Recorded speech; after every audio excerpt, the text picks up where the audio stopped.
Hi everyone. Um,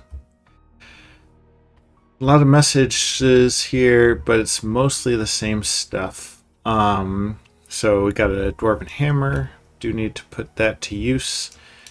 Um, I got construction 3. I'll get construction 4 next turn.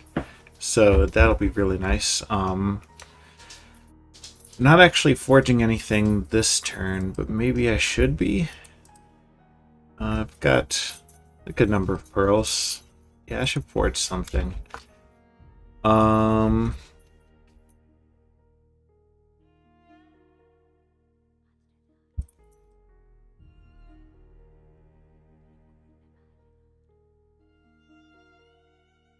Fire in a jar is always good.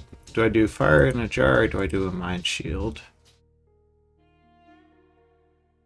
I think it'll be a mind shield because that'll be better for the battle saints.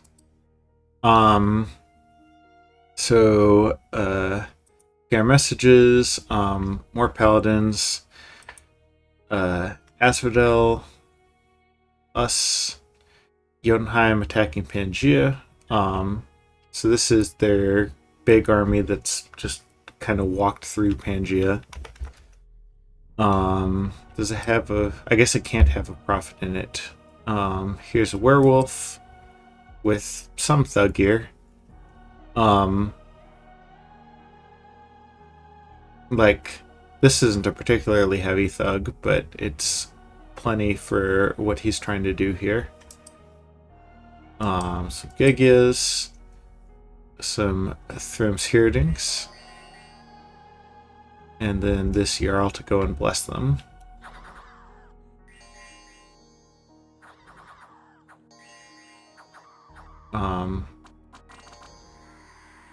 These Gigas are... Well, this one was spamming Body Ethereal. What were you doing? Enlarge. Okay.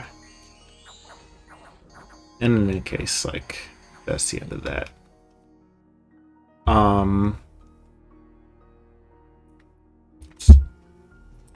Continuing, Malika raid. Here, picked up some Long Dead. I think that this demon bread was sight searching or something. Not quite sure.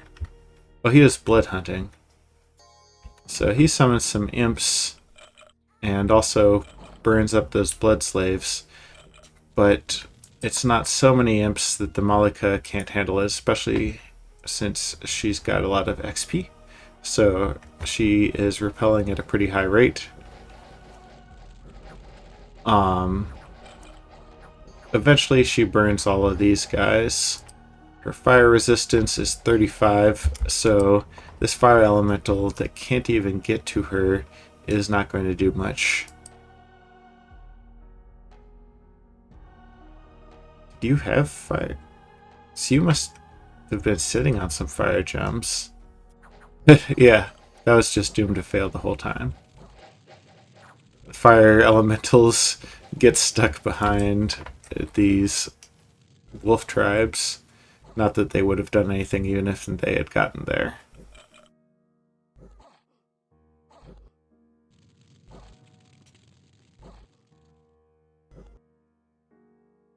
Unfortunately, Abyssia gave up before Kayla here was able to go and kill that demon bread. But still, a solid pickup. This was a noteworthy battle. So here, this is our ally Shambhala sending in this naked Dragon King disciple. It's out of Dominion, so he doesn't get his bless. He does have Fear and Awe and the usual dragon stuff. And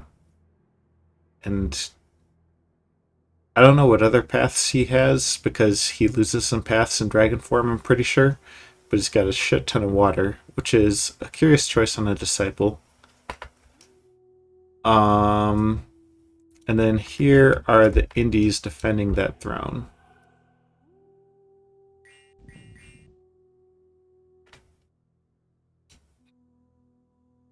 So he goes ahead and quickens himself.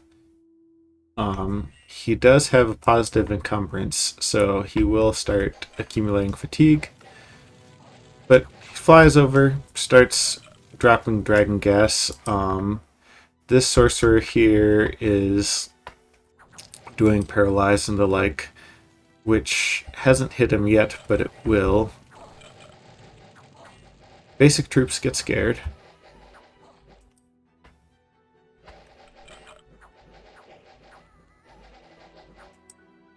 He's continuing to just bite away at them.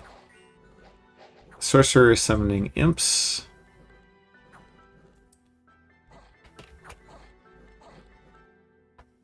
He's still hanging in there, albeit tired. And now it's just the Dragon King, the Water Elemental, and the Wizard. And as you just saw, the Water Elemental just smacked the fuck out of the Dragon King. A crush attack that pierced for 12, as well as just the other stuff that he had been accumulating over time. Yeah, it looks like the Water Elemental did the majority of the damage to him, which is just a random summon from this wizard here. So that was in this province right here, which is noteworthy because that means that we might be able to make a claim to it. If Malika can just fly in and grab it before our allies do. It certainly would be nice to have a throne. So that was this message. Then first debut of this Battle Saint, Malika. This battle was over here, so Abyssia is starting to push towards Black Harbor over here.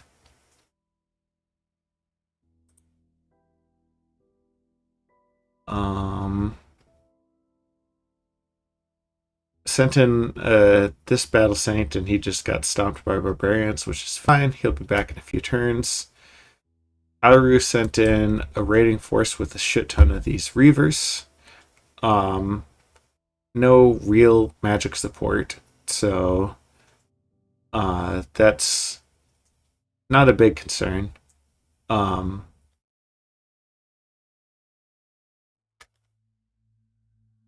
This was a Nabah fort where Asphodel was still there.